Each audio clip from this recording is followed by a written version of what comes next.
একটি প্রেস হবে যাতে আপনারা সবাই জানতে পারেন এবং যারা ভুক্তভোগী তারাও জানতে পারে, যাতে কোনো ভুল মেসেজ না যায়। সেই জন্য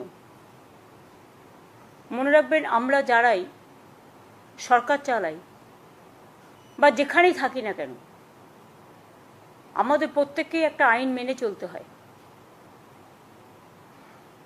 সংবিধান মেনে চলতে হয়। এবং আইন মেনে চলার ক্ষেত্রে আমরা যদি আইনের জুরিসডিকশনের বাইরে গিয়ে নিজেদের মতো করি, তাহলে কিন্তু এটা অন্যভাবে কোর্ট নিতে পারে। এবং যেহেতু আমরা রিভিউ পিটিশন অলরেডি করেছি, কিন্তু সুপ্রিম কোর্টে এখন গরমের ছুটি চলছে। গরমের ছুটির সময় আমরা চেষ্টা করেছি এটাকে রেজ করবার, কিন্তু যেহেতু গরমের ছুটি পড়ে গেছে, আমরা সঠিক সময়ে রিভিউ পিটিশন রাজ্য সরকারের পক্ষ থেকে আমরা আবেদন করেছি। সেই আবেদনে পরিষ্কারভাবে আমরা কিন্তু কারো চাকরি যাওয়ার কথা বলিনি। আমরা পরিষ্কার বলেছি যে যারা চাকরি করে তাদের সুযোগ দেওয়া হোক এবং তাদের যেন লিস্টটা বাতিল না করা হয়। কিন্তু সুপ্রিম কোর্ট, আপনারা জানেন যে অলরেডি একটা এই রিভিউ করবার আগে, রিভিউটা আলোচনা করার সুযোগ আসেনি এখনও, যেহেতু গরমের ছুটি পড়ে গেছে। গরমের ছুটি পড়ার পরে এটা আলোচনা হবে। কিন্তু আমরা যদি ততদিন অপেক্ষা করি, তাহলে আগের যে অর্ডারটা দিয়ে গেছেন প্রধান বিচারপতি, সেই অর্ডারটা কোনো কারণে যদি আমরা ক্যারি না করি, মানে বহন না করি, তাহলে যদি কখনো বলে দেয় যে তোমাদের তো অর্ডার দিয়েছিলাম, তোমরা সেটা মানোনি, সুতরাং সবটাই বাতিল, এটা আমরা চাই না। যে সুপ্রিম কোর্টের নির্দেশ অনুযায়ী আমরা আমাদের সবটাই রেডি করে রাখব। যদি রিভিউয়ে বলে আপনাদের পরীক্ষা দিতে হবে না, আপনাদেরটা অ্যাকসেপ্টেড করা হলো, লিস্ট বাতিল করা হলো না, তাহলে আমরা নিশ্চয়ই সুপ্রিম কোর্টের কথা শুনব, তখন এটা আসবে না। কিন্তু আমরা একটা হাতে টাইম নিয়ে করেছি এই কারণে যে যাতে রিভিউ পিটিশনও চলবে আর আমাদের প্রসেসটাও 31শে মের মধ্যে করতে বলেছে, নোটিফিকেশান করতে বলা হয়েছে। কিন্তু সুপ্রিম কোর্ট খুলবে সম্ভবত জুন মাসের 2nd বা 3rd উইকে, আমি এক্স্যাক্টলি ডেটটা জানি না। কিন্তু আমাদের টাইমটা বেঁধে দেওয়া হয়েছে, যেটা আগের জাজমেন্ট রিভিউ করবার আগে, সেটা কিন্তু 30th, এটা হচ্ছে 31 মে 2025 ইজ টু বি ফাইল্ড। ওনারা পরিষ্কার বলেছেন, since the panel has been cancelled and the affidavit of compliance of issue of advertisement by 31st May 2025 is to be filed, we may do the following timeline for that. আমি প্রথমেই teacher যারা আছেন তাদের কথাটা আগে বলবো। দুটো part আছে, একটা গ্রুপ সি গ্রুপ ডি আর একটা হচ্ছে টিচারদের পার্ট। আমি পরিষ্কার বলবো যে দেখুন, এটা আমরা করতে বাধ্য হচ্ছি, আমাদের করার যে ইচ্ছে ছিল মন থেকে তা নয়। আমরা চাই চাকরি হারারা সকলে চাকরি ফিরে পাক, যেটা প্রথম দিন থেকে আমরা বলেছি আপনাদের সাথে আছি। এবার অনেকে ইন্ডিভিজুয়াল চলে গেছেন, তারাও গিয়ে কখনো কখনো কোর্ট থেকে অনেক নেগেটিভ রিপোর্ট চলে আসছে, কিন্তু আমরা সেটা করব না। সেটা করতেই পারে, এটা তাদের অধিকার, যে কোনো কেউ যেতে পারে। কিন্তু আমরা রাজ্য সরকারের পক্ষ থেকে যখন করি, তখন পুরো রাজ্যটাকে নিয়ে করতে হয় এবং সবার স্বার্থটা আমাদের দেখতে হয়।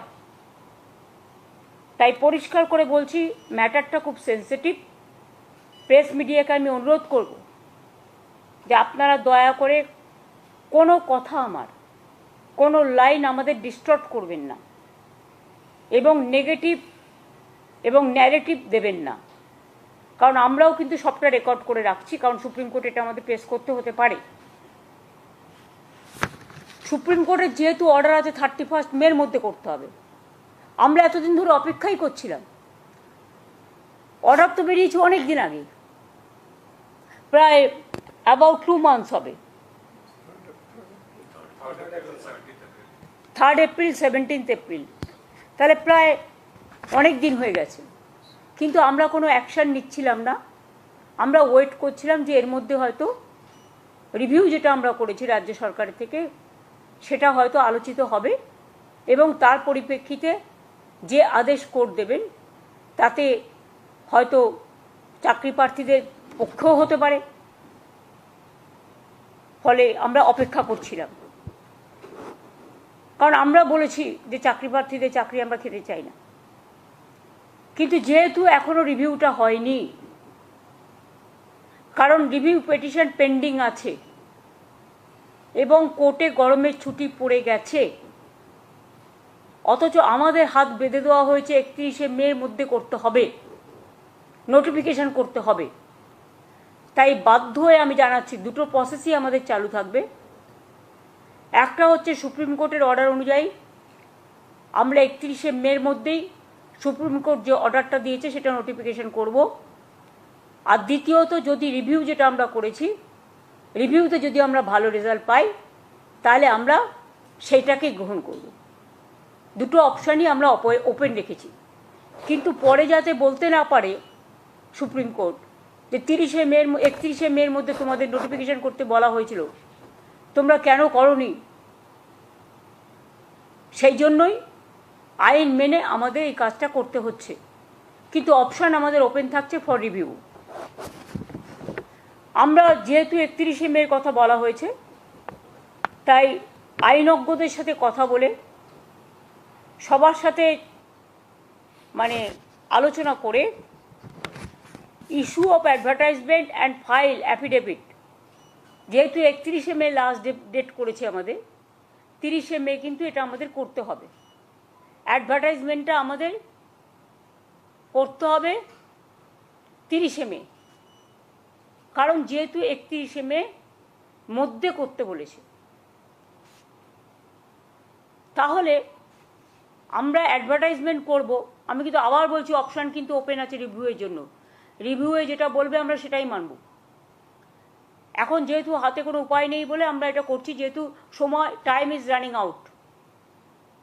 তাহলে issue of advertisement and file affidavit 30 মের মধ্যে আমাদের করতে হচ্ছে, যতক্ষণ রিভিউ না হচ্ছে। কমেন্সমেন্ট অফ অনলাইন অ্যাপ্লিকেশন, এটা টাইম দেওয়া হয়েছে 16 জুন পর্যন্ত। যারা অনলাইনে অ্যাপ্লিকেশন করতে পারবেন 16 জুন পর্যন্ত। Last date of online application 14 July করা হয়েছে, হাতে সময় রাখা হয়েছে, যাতে রিভিউ হতে যদি টাইমটা বেশি লাগে সেই জন্য আমরা ইচ্ছা করেই 2 মাস হাতে টাইম রেখেছি। পাবলিকেশন অফ প্যানেল আমরা 15 নভেম্বর করেছি, কারণ আমাদের ডিসেম্বরের মধ্যে করতে বলেছে। আর কাউন্সেলিং যেটা কমেন্সমেন্ট হবে সেটা 20 নভেম্বর। আমরা চাইছি নভেম্বরের মধ্যেই, যদি রিভিউতে কিছু বিচার না হয় তাহলে আমরা নভেম্বরের মধ্যেই কাউন্সেলিং করে টোটালটা করে দেব। এখানে যা হয় সিস্টেম অনুযায়ী, যেহেতু কোর্ট বলে দিয়েছে, আমরা কিন্তু বলছি না, এটা কোর্টের order. Written test, scrutiny, challenge, result publication, interview etcetera shall be completed in the meantime. সব প্রসেসই আমরা করে নেব যদি রিভিউতে কিছু আমরা বিচার না পাই। অ্যাডভার্টাইজমেন্ট যেটা করা হবে, advertisement may be made for the 24,203 such posts which have been deemed to be vacant 24,203, যেটা হাইকোর্টের অর্ডার অনুযায়ী ডিম টু বি ভ্যাকেন্ট হয়ে আছে। যদিও তারা কাজ করছেন, তারা কাজ করে যান, তারা ডিসেম্বর পর্যন্ত মাইনে তো কনফার্ম করেছেও সুপ্রিম কোর্ট, আমরা তো অ্যাপিল করেছিলাম। সুতরাং তারা বেশি চিন্তা না করে তারা তাদের কাজ করে যান, আর আমাদের কাজও আমরা করে যাব। অ্যাডিশনাল তাছাড়াও এই 24,203 জন টিচার যেটা ভ্যাকেন্ট আছে সেটা সব মিলিয়ে তাছাড়াও আরও অ্যাডিশনাল আমরা কিছু ভ্যাকেন্সিস ক্রিয়েট করেছি, কারণ আমাদের অনেক খালি পোস্ট আছে, আমি আপনাদের আগেই বলেছি। 11,517 ভ্যাকেন্সিস ফর 9 and 10, এটা অ্যাডিশনাল, এবং 6,912 ফর 11 and 12 টিচারদের জন্য এক্সট্রা পোস্টও করা হচ্ছে। আর 571 জনের জন্য গ্রুপ সি এবং 1000 গ্রুপ ডির জন্যও করা হচ্ছে। তাহলে total vacancies propose to B filled up 44,203। মোট ভ্যাকেন্সিস 44,203। ক্লাস 9-10 চাকরিহারাদের নিয়ে 23,212, ক্লাস 11-12 চাকরিহারাদের নিয়ে 12,514, গ্রুপ সি 2,989, গ্রুপ ডি 5,488। এটা রাখা হয়েছে। যারা চাকরি করে এসছেন অথচ বয়স পেরিয়ে গেছে, এরকম তো অনেক কেস আছে। ধরুন ওদের একটা এজ লিমিট আছে, যারা অ্যাপ্লিকেশন করবেন এই চাকরির জন্য, চাকরিহারাদের চাকরি পাওয়ার ক্ষেত্রে, সেখানে তাদের একটা এজ রিল্যাক্সেশন করা হবে, অর্থাৎ তারা যেন প্রত্যেকেই পরীক্ষায় বসতে পারে, বয়সের জন্য সেটা আটকাবে না। তাছাড়াও আমরা আর একটা অ্যাডভান্টেজ দেবো, সেটা ডিটেলস এখনও তৈরি হয়নি। যারা কাজ করেছেন এতদিন তাদের একটা এক্সপিরিয়েন্স অ্যাডভান্টেজও আমরা দেব, যাতে তারা তাদের কর্মস্থানে থেকে যেতে পারে। আর গ্রুপ সি গ্রুপ ডিটা আমি আজকেই বলছি না, যেটা অ্যাডিশনাল পোস্টটা বলে দিলাম, কিন্তু যাদেরটা টাকা ফেরত দেওয়ার কথা বলা হয়েছে এবং যাদের বাতিল করা হয়েছে, তাছাড়াও অনেক টিচাররা আছে যারা বাতিল হয়ে গেছেন, যাদের বলা হয়েছে তোমরা এই পরীক্ষায় বসতে পারবে না, তারা অন্য ডিপার্টমেন্টে জয়েন করতেই পারে, কোর্ট সেটাও বলে দিয়েছে। সুতরাং আমরা এডুকেশন ডিপার্টমেন্টে যেমন আমাদের লোক প্রয়োজন, কারণ ঘন্টা বাজানোর লোকও নেই, রুম পরিষ্কার করার লোকও নেই,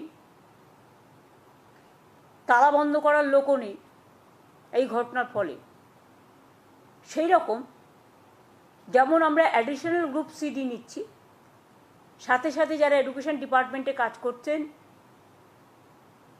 অথচ তাদের সবারটা বাতিল হয়ে গেছে, ম্যাক্সিমামটা বাতিল হয়েছে, গ্রুপ সি গ্রুপ ডি সবটাই, হ্যাঁ, তাহলে ওরা এডুকেশন ডিপার্টমেন্টেও অ্যাপ্লাই করতে পারে। ওরা তাছাড়াও আমরা আরও 3-4টে ডিপার্টমেন্ট অপশান দেবো, কিন্তু সেটা আমরা আলাদা করে নোটিফাই করব, কারণ যেহেতু ওটার সাথে এটার সম্পর্ক নেই। আর আমরা যেহেতু চাই না কারো চাকরি চলে যাক, কেউ ব্যাংক লোন নিয়েছে, কেউ গাড়ির লোন নিয়েছে, কেউ বাড়ির লোন নিয়েছে, কারো বৃদ্ধ বাবা মা আছে, কারো ছেলেমেয়েরা আছে, তাই মানবিকতার স্বার্থে তারা নিশ্চয়ই অ্যাপ্লাই করতে পারে, এডুকেশন ডিপার্টমেন্টেও করতে পারে, এবং তাছাড়া আরও 3-4টে ডিপার্টমেন্ট আমরা দিয়ে দেবো, যাতে যেটা তারা প্রয়োজন মনে করবে সেই নোটিফিকেশানটা আমরা 3-4 দিন পরে করে দেবো। গ্রুপ সি গ্রুপ ডির ক্ষেত্রে আগে টিচারদের নোটিফিকেশানটা হবে 30শে মে, যেহেতু 31শে মে লাস্ট ডেট। আর গ্রুপ সি গ্রুপ ডি যেটা বাতিল করে দিয়েছে যে লিস্ট, তাদের জন্য আমরা অন্য ব্যবস্থা করব, অল্টারনেটিভ দেখব, রিভিউয়ে যদি কিছু হয় বেটার, না হলে আরও যত ডিপার্টমেন্ট আছে সুপ্রিম কোর্ট বলেছে যে আপনারা পোস্ট ক্রিয়েট করে তাদের নিতে পারেন। সুতরাং আমরা 3-4টে ডিপার্টমেন্টকে বেছে নেব, সেটা কথাবার্তা চলছে, আইনজীবীদের পরামর্শও নেওয়া হচ্ছে, এবং সেটা আমরা 31শে মে টিচারদেরটা করার পরে অ্যাফিডেভিট আমরা 3-4 দিন পরে গ্রুপ সি ডিটটা আলাদা করে করব, মানে যাদের চাকরি চলে গেছে। আর বাদবাকিটা আমার মনে হয় রিভিউয়ের জন্য আমাদের অপেক্ষা করা উচিত।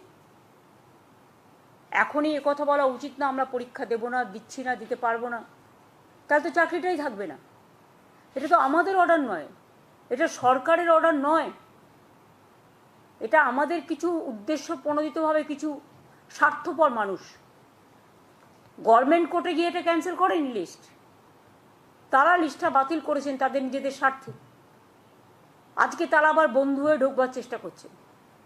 আমি শিক্ষার্থীদের বলবো, শিক্ষক শিক্ষিকা গ্রুপ সিডি যারা আছেন আমার কাছে সবাই সমান।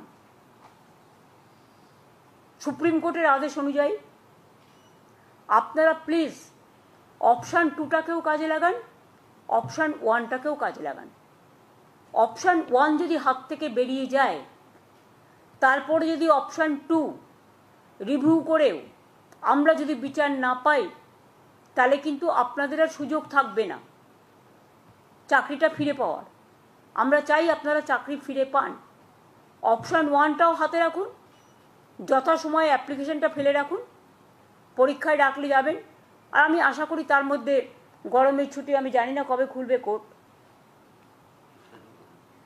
দোসরা হাইকোর্ট সুপ্রিম কোর্টে কবে খুলবে আমি জানি না ঠিক। সুপ্রিম কোর্টে গরমের ছুটিটা শেষ হওয়ার পরেই আমরা রিভিউ পিটিশনটা নিয়ে আবার রেজ করব, এবং তার জন্য অনেকটা টাইমও রাখা হয়েছে যাতে আমরা একটা সুযোগ নিতে পারি। চেষ্টা করব অন্তত কথা বলার। আমাদের আইনজীবীরা তারা সাধ্যমতো লড়বেন, কিন্তু বিচার তো আমার হাতে নেই, বিচারের দায়িত্ব বিচারপতিদের হাতে। সুতরাং আমরা মানবিকভাবে তুলে ধরব যাতে তাদের লিস্টটা বাতিল করা না হয় এবং তারা যেন চাকরিতে সুযোগ পায়, যেটা করে যাচ্ছে সেটা থেকে যেন বিরত না হয়। আর যদি সেটা নাও হয়, তা সত্ত্বেও আমি বলছি আপনারা স্কুলে যাচ্ছেন যান, ডিসেম্বর পর্যন্ত তো অলরেডি সুপ্রিম কোর্ট বলেই দিয়েছে মাইনে পাবেন। আর তার মধ্যে আপনারা পরীক্ষাটায় বসুন, আপনাদের এজ রিল্যাক্সেশনও করা হচ্ছে, এক্সপিরিয়েন্স ব্যাপারটাও দেখা হচ্ছে। সুতরাং আমি আশা করি আপনারা যথাযথ জায়গায় ফিরে আসার জন্য মর্যাদা সহকারে সসম্মানে নিজেদেরটা রক্ষা করুন। নিশ্চয়ই সুযোগ আসবে, সুযোগটার সদ্ব্যবহার করুন। আমার এইটুকু অনুরোধ থাকলো। এটা আমি বাধ্য হয়ে করলাম, কারণ কোর্টের অর্ডার আমি যদি না মানি তাহলে 26,000 টিচারদের যাদের কেস কোর্টে পড়ে আছে, বাতিল করে দিয়েছে যে লিস্ট, তাতে তারা বিপদে যাতে না পড়েন সেই জন্যই আমাদের অপশান 1 অপশান 2 রাখতে হয়েছে। অপশান 1 এটা কোর্টের ভার্ডিক্ট অনুযায়ী, অপশান 2 আমরা আবার রিভিউ করেছি। আমরা চেষ্টা করব যাতে ওদের না বসতে হয়, যাতে ওদের করতে না হয় সেটা। কিন্তু আমাদের কথাই তো শেষ কথা নয়, আমরা হয়তো একটা চাইছি, ওরা না চাইতেও পারেন। সেক্ষেত্রে আমরা আমাদের সাধ্যমতো চেষ্টা করে যাব। আর তাতেও যদি না হয় অপশান 1-এ যান। ভয় পাচ্ছেন কেন? চাকরি তো করছেন, করে যান না। বাদবাকিতে সব কিছু আমার পক্ষে বলা সম্ভব নয়, আমাকে আইন মেনেই করতে হবে। কারো 40 বছর পেরিয়ে গেছে, 40 বছর পর্যন্ত চাকরির বয়স, কারো 35 বছর পর্যন্ত চাকরির বয়স। সুতরাং they will get the opportunity. 40 পর্যন্ত মনে এজ আছে, হ্যাঁ 40 পর্যন্ত। যাদের ইভেন 40 পেরিয়েও গেছে তাদেরটাও এজ রিল্যাক্সেশন করা হবে। এটা সুপ্রিম কোর্টের জাজমেন্টেই এক জায়গায় আছে। প্লাস এতদিন কাজ করেছেন, জীবনের যে অভিজ্ঞতা, সেটাও আপনার একটা প্লাস পয়েন্ট থাকবে। এইটুকু আমার বলার ছিল। আমি আপনাদের আবেদন করব যে এইটা নিয়ে প্লিজ দয়া করে কেউ টিআরপি রেট বাড়াবার জন্য আমার মুখের কথা ডিস্টর্ব করবেন না, কারণ এটা কিন্তু আমাদের কোর্টকেও প্লেস করতে হবে যে আমরা নোটিফিকেশান করবার আগে প্রেস মিডিয়াকে কনফিডেন্সে নিয়ে এই কথাগুলো বলেছি, এবং তারপরেই আমরা কিন্তু নোটিফিকেশানটা করব। আপনাদের আগে জানালাম, তারপরে আমরা করব। আজকে দেখুন 27 তারিখ হয়ে গেল, তো আমাদেরও তো নোটিফিকেশান করবার জন্য লয়ারদের কনসাল্ট করে, ডিপার্টমেন্টকে কনসাল্ট করে আমাদের কাজটা করতে হবে। সেই জন্য 2 দিন আমরা হাতে রেখেছি, আর তো আমার হাতে টাইম নেই। কিন্তু রিভিউ পিটিশনটা আমরা স্ট্রংলি লড়বো, এটা আপনাদের আমি বলতে পারি। এটাই আজকে বলার ছিল, যাতে সবাই জানতে পারে। সেই জন্যই আমি ফেস টাইমে আগে থেকে বলে দিয়েছিলাম যে আপনারা লক্ষ্য রাখুন, যাতে কারো কথা শুনে কাকে কান নিয়ে পালিয়েছে বলে আমরা না দৌড়াই। নিজে কানে শুনে নিজস্বভাবে চাকরিটাকে বজায় রাখার জন্য যা যা করার করুন। আমরা আপনাদের সাথে ছিলাম, আছি, থাকব।